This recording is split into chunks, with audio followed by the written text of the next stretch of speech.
ဟုတ်ကဲ့အားလုံးမင်္ဂလာပါဗျာနော်အားလုံးမင်္ဂလာပါကျွန်တော်တို့ဒီမှာတစ်ခါနော်တစ်ခါတပင်နှစ်ပင်အပေါ်တက်လိုက်တစ်ခါပဲနော်တစ်ခါတပင်နှစ်ပင်အပေါ်တက်လိုက်တစ်ခါနော်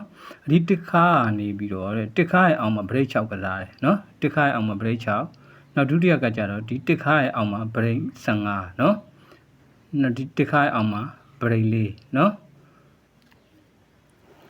အဲ့တစ်ခါအောင်မှာ break 6ကစားပြီးရတယ်သူ့အောက်တစ်ပွဲနှစ်ပွဲသုံးပွဲကျော်လိုက်ရင်တဲ့နော်သူ့အောက်သုံးပွဲကျော်လိုက်လို့ရှိရင်သူကဒီ9နောက်ပိတ်က9ထိတ်လို့ကြာတာနော်9နောက်ပိတ်က9ထိတ်လို့ကြာတယ်ခွာပေါင်းချင်း9ကပုံသေးနော်ဒုတိယကမှလည်းခွာပေါင်းချင်း9ကပုံသေးကစားတယ်ကစားပြီးရတယ်ဒီခါနဲ့နောက်ပိတ်နဲ့4တီတဲ့နော်ဒီ3ညာခါနဲ့4နောက်ပိတ်နဲ့4တီရှေ့ပေါင်း4ရိုက်တာနော်သူကတကွက်ထဲသွားကစားတာနော်ဒါပထမဒုတိယကမှတစ်ခါအောင်မှာ break 9တဲ့သူကနေအောက်တစ်ပွဲနှစ်ပွဲကျော်လိုက်လို့ရှိရင်တဲ့သူကဒီမှာ3နောက်ဘက်က3ထိတ်လို့ကြာတယ်နော်ဒုတိယက3နောက်ဘက်က3ထိတ်လို့ကြာပြီးရတယ်ကွာပေါင်းချင်းကိုပုံသေးကစားတာနော်ကစားလိုက်တာနဲ့သူကဒီထိတ်3ညာခါနဲ့6နဲ့6နောက်ဘက်နဲ့ပေါင်းချင်း6အဲ့6ဒီရှေ့ပေါင်း6ပါတယ်နော်ရှေ့ပေါင်း6တတိယကဒီမှာနော်တတိယကတစ်ခါအောင်မှာ break 4နော်အဲ့ break 4ကနေအောက်တစ်ပွဲနှစ်ပွဲကျော်လိုက်လို့ရှိရင်တဲ့သူကဒီ4ထိတ်က4နောက်က4ထိတ်လို့ကစားတယ်နော်4နောက်က4ထိတ်ကစားတယ်ကစားပြီးကွာပေါင်းချင်း9ကပုံသေးပဲเนาะအဲ့ဒီအချိန်မှာသူကဒီခါနဲ့နောက်ပိတ်နဲ့ဒီခါ8ခါနဲ့9နောက်ပိတ်နဲ့3ဒီရှေ့ပေါင်းတို့ပုံသေးဖြစ်တာเนาะဟုတ်ပြီအဲ့တော့ဒီတစ်ခါတဲ့တစ်ခါအောင်မှာ break 6ကစားတယ်ကစားပြီးရတယ်9နောက်ပိတ်က9ထိတ်စီကွာပေါင်းချင်း9ကိုပုံသေးကစားတယ်ကစားပြီးရတယ်3ညနဲ့4နဲ့ထောက်လိုက်လို့ရှိရင်ရှေ့ပေါင်း4ဖြစ်တယ်အဲ့အောင်မှာ break 6ကနန်းကိုပြန်ကစားတာအဲ့ break 6ကနန်းဒီတစ်ခါအောက်က break 6เนาะအဲ့ break 6ကနန်းဒီမှာ break 6ပြန်ကစားမှာကျွန်တော်တို့ကအဲ့ break 6ကစားဖို့အတွက်ကိုလည်းပဲသူ့ဘေးမှာဒီ2ကဲဒီ3ညရယ်ဒီ4ရယ်6လို့2 3ည4 6ဆိုပြီးပြန်ထောက်ထားเนาะဒါပထမကအဒုတိယကမှလည်းသူဒီတိုင်းမယ်เนาะတစ်ခါအောင်မှာပထမကမှတစ်ခါအောင်မှာ break 6ဒုတိယကမှတစ်ခါအောင်မှာ break 5အဲ့ break 5နဲ့အောင်နှစ်ပွဲကျော်လိုက်လို့ရှိရင်သူကနောက်ပိတ်ကထိပ်စီးကိုထွက်တယ်ကွာပေါင်းချင်း6ပုံတွေရိုက်တယ်ရိုက်ပြီးရတယ်ဒီခါနဲ့နောက်ပိတ်နဲ့6ကိုရှေ့ပေါင်းချင်း6လို့ကစားပြီးရတယ်သူ့အောက်မှာကစားမယ်ကနန်းဒီကျွန်တော် break 5ကိုပြန်ကစားမှာအဲ့ break 5ဒီတစ်ခါအောက်က break 5ပြန်ကစားမှာเนาะပထမကမှတစ်ခါအောက်က break 6အဲ့6ကိုဒီမှာ break 6ပြန်ကစားမှာသူကစားဖို့အတွက်ကိုဒီ2 3ညာ4ကို6ထောက်ထားတယ်เนาะဒီမှာအခုဒီကောင်အောက်မှာ break 5ကစားဖို့အတွက်ကိုเนาะဒီတစ်ခါရဲ့အောက်က break 5เนาะအဲ့ break 5ဒီဒီမှာကစားမယ်အဲ့ကစားဖို့အတွက်ကိုသူကဒီ3လုံးကို9ပြန်ပြီးတော့9 3ခု9လို့ထောက်ပြီးမှအဲ့ break 5ကိုကစားမှာเนาะဟုတ်ပြီ break 5ကစားမယ်အခု4ပေါ့เนาะတတိယကကြောက်တစ်ခါအောင်မှာ break 4သူကနေတပွဲနှစ်ပွဲကျော်လိုက်ရင်နောက်ဘက်ကထိတ်ကိုထွက်တယ်တဲ့เนาะထွက်ပြီးတော့ကွာပေါင်းချင်း9ကပုံသေးကစားတာဒီ8ခါနဲ့9နောက်ဘက်နဲ့3နေတဲ့ရှေ့ပေါင်း3လို့ရိုက်ခဲ့ပြီးသူကတစ်ခွက်ထဲရိုက်သွားတာဒီပွဲမှာเนาะအဲ့ဒီရိုက်ပြီးရတယ်ကျွန်တော်တို့ကဒီပွဲမှာဒီ break 4ကိုတစ်ခါအောက်က break 4ကိုကျွန်တော်တို့ကbreak 4ကစားခြင်းเนาะအဲ့ break 4ကစားဖို့အတွက်ကိုလည်းပဲသူကဒီမှာ2နောက်ပိတ်ကဲ2ထိတ်ကဲဒီ4နောက်ပိတ်ကဲဒီ8ထိတ်ကဲ3လုံး4လို့ခောက်ထားပြီးမှဒီမှာ4 break ကစားခြင်းเนาะပြောချင်တာကတော့ဒီတစ်ခါအောက်က break 6အဲ့ break 6ကဒီမှာ break 6ကစားမယ်အဲ့ break 6ကစားဖို့အတွက်ကို2 3ညာ4ထောက်ထားမယ် break 6เนาะဒုတိယကကြတော့တစ်ခါအောင်မှာ break 5ရှိတယ်အဲ့ break 5ကိုဒီမှာ break 5ကစားမယ်အဲ့ break 5ကစားဖို့အတွက်ကို9 3ခု5လို့ခောက်ထားပြီးမှ5 break ကစားတာเนาะတတိယကကြတော့တစ်ခါရဲ့အောက်က break 4ကိုဒီမှာ break 4ကစားမယ်เนาะအဲ့ break 4ကို2 4 8 4ထောက်ထားပြီးကမှ break 4ကစားမှာเนาะအဲ့တော့ break 6 break 5 break 4အဲ့6 break 5 break 4 break တွေကဘယ်ကလာလဲကြည့်မယ်เนาะအဲ့ဒါဆိုရင်เนาะဟုတ်ပြီအဲ့တော့ကျွန်တော်ဒီမှာ break 6ကစားတော့မယ်အဲ့ကနန်းဒီတဲ့သူ့ရဲ့ရှေ့တစ်နှစ်ကျော်မှာเนาะသူ့ရဲ့ရှေ့တစ်နှစ်ကျော်မှာ break 2ပုံသေးbreak 2ကအပေါ်ဆောင်မှာကွာပေါင်းချင်း9ကပုံသေးပဲเนาะ break 2ကလည်းပုံသေးပဲသူ့ရဲ့ညာဘက်အပေါ်ဆောင်မှာကွာပေါင်းချင်း9ပုံသေးထောက်တယ်ထောက်ပြီးလို့ရှိရင်သူ့ပေါ်မှာ3ထိပ်เนาะဒုတိယကကြလည်းသူကဒီကောင်ကစားဖို့တော့သူ့ရှေ့တပင်ကျော်မှာ break 2ကိုသူ့ရဲ့ရှေ့เนาะဒီကနန်းကစားဖို့တော့သူ့ရဲ့ရှေ့တစ်နှစ်ကျော်မှာကွာပေါင်းချင်း9 break 2ပုံသေးကွာပေါင်းချင်း9ပုံသေးဒီကနန်းကစားဖို့တော့လေသူ့ရှေ့နှစ်မှာ break 2ကပုံသေးကွာပေါင်းချင်း9ကပုံသေးသူ့အပေါ်မှာ4ထိပ်ထောက်တယ်เนาะ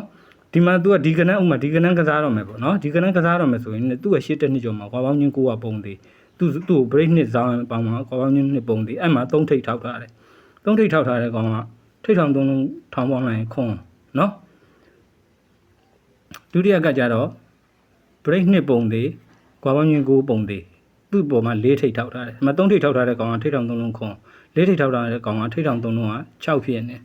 နော်အခုဒီမှာတတိယကစားဖို့အတွက်လဲသူ့ရဲ့ရှေ့တစ်နှစ်ကျော်မှာကွာပေါင်းချင်း9ကပုံသေးဘရိတ်နှစ်ကစားမှာကွာပေါင်းချင်း9ပုံသေးနော်သူ့ပေါ်မှာ9ထိပ်ပထမကမှာဘရိတ်နှစ်ကွာပေါင်းချင်း9ပုံသေး3ထိပ်နော်ထိပ်ထောင်3လုံးခွန်အဲ့ဒီထိပ်ထောင်3လုံးခွန်ထောင်းထားတဲ့ကောင်ရဲ့ဒီ983ဆိုတဲ့ကောင်နော်ဒီ9ခါရဲ့10ခါရဲ့3ထိပ်ကနော်ထိပ်ထောင်3လုံးခွန်ထောင်းထားတယ်3ထိပ်စီးပုံသေး3ထိပ်စီး4ထိပ်စီး5ထိပ်စီးသွားမှာနော်3ထိပ်4ထိပ်5ထိပ်သွားမှာအဲ့ဒီအချိန်မှာ3ထိပ်စီးကြာတဲ့အချိန်မှာထိပ်ထောင်3လုံးခွန်အဲ့ဒီခွန်ထောင်းထားတဲ့ကောင်ရဲ့9ခါရဲ့10ခါရဲ့ဒီ3ထိပ်က983ဆိုတဲ့ကဏ္ဍဒီမှာ6လို့ထောက်ပြီးကမှ983က6ဖြစ်တဲ့အတွက်ဒီ3လုံး6လို့ခွဲပြီးကမှအဲ့983ဆိုတဲ့ကဏ္ဍကိုလာကစားတာနော်ဒါပထမကဒုတိယကကြတော့အဲ့တိုင်းပဲတဲ့သူကဘရိတ်နှစ်ပုံသေးနော်သူ့ရဲ့ဇောင်းမှာခွာပေါင်းချင်း9ပုံသေးသူ့ပုံမှာ4ထိပ်ထောက်ပြီပထမ3ထိပ်ထောက်တဲ့အချိန်မှာထိပ်ထောင်3လုံးခွန်4ထိပ်ထောက်တဲ့အချိန်မှာထိပ်ထောင်3လုံးက6ဖြစ်သွားအဲ့6လို့ထောက်လိုက်တာနဲ့ပြန်တယ်ဒီ3ညာခါရဲ့တဲ့တစ်ခါရဲ့ဒီ4ထိပ်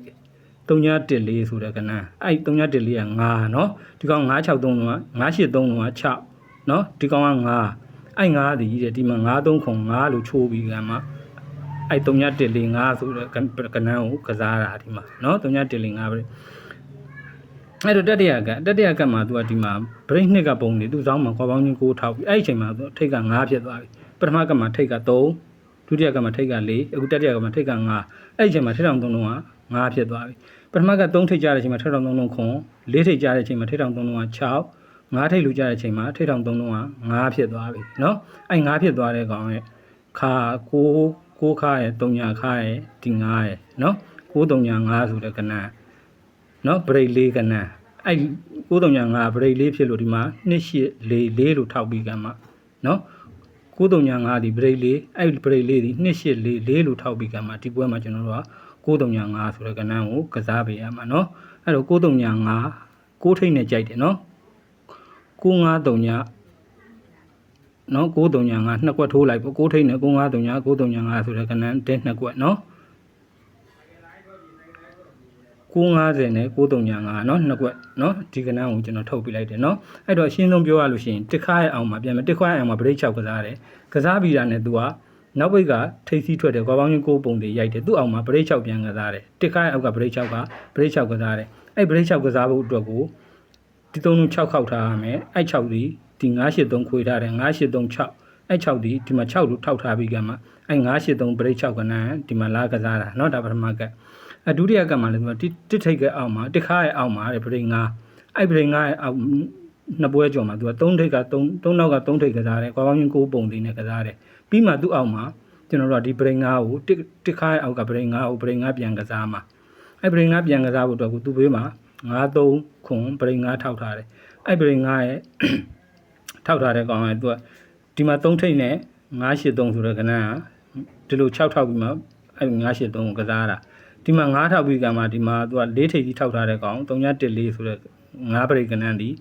ဒီမှာဘရိတ်93ခွန်ထောက်ပြီးရတယ်304တိကိုကစားတာเนาะဒါဆိုခုတတိယကမှသူကတစ်ခါရဲ့အောက်မှာဘရိတ်4ဖြစ်သွားတာเนาะတစ်ခါရဲ့အောက်မှာဘရိတ်6တစ်ခါရဲ့အောက်မှာဘရိတ်5တစ်ခါရဲ့အောက်မှာဘရိတ်4အဲ့654ဘရိတ်ကိုဒီမှာ654ဘရိတ်ကျွန်တော်တို့ပြန်ကစားမှာနော်ဘရိတ်6ဘရိတ်5ဘရိတ်4ပြန်ကစားမှာအဲ့ဘရိတ်4ကဏ္ဍကစားဖို့အတွက်ကိုလည်းပဲသူ့အပေါ်မှာသူက၄နောက်ဘက်က4ထိပ်နဲ့ကွာပေါင်းချင်း9ပုံတွေကစားပြီးမှအဲ့4ဘရိတ်က4ဘရိတ်ပြန်ကစားမှာအဲ့4ဘရိတ်ပြန်ကစားဖို့အတွက်ကိုဒီမှာ4ထောက်ထားမယ်အဲ့4ဘရိတ်ကဏ္ဍဒီ935ဆိုတဲ့ကဏ္ဍနော်3ထိပ်ထောက်ထားတဲ့983ဆိုတဲ့ကဏ္ဍ6ဘရိတ်ကဏ္ဍဒီမှာကြားတယ်4ထိပ်ထောက်ထားတဲ့314ဆိုတဲ့ကဏ္ဍ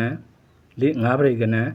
ဒီမှာကြားတယ်နော်ဒါဆိုရင်ခု9ထိပ်ထောက်ထားတဲ့935ဆိုတဲ့ကဏ္ဍတဲ့နော်ဘရိတ်4ကဏ္ဍဒီမှာလာကစားနော်ဟုတ်ကဲ့နော်ဒီလောက်ဆိုရှင်းမယ်ထင်ပါဗျာနော်အားလုံးပဲနော်ခုလက်ကံကောင်းကြပါလိမ့်ဗျာနော်အားလုံးပဲကိုလက်ပါကြိုက်တဲ့လူကထိုးတာမကြိုက်တဲ့လူကကြောသွားပါဗျာနော်